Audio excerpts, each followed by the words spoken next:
Yun na guys, laki ng binaba. 3 hollow blocks na. Ganyan pala yan. Shout out nga pala kay May. Shout out daw kay May.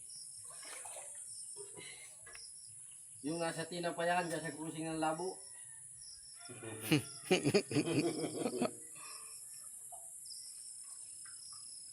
Palulubugin pa yan. Pantay dyan sa CR. Pantay yan dyan nung. Sa flooring ng CR.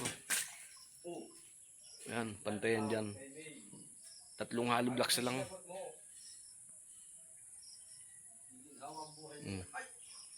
Ayun na, ano na oh. Lagyan ng tambak. Ayan si boss. Tagilid na baga yung ano, tabi. Ito ay tuwid na oh. Doon naman mataas. Doon naman mataas. Nagbaba na dito.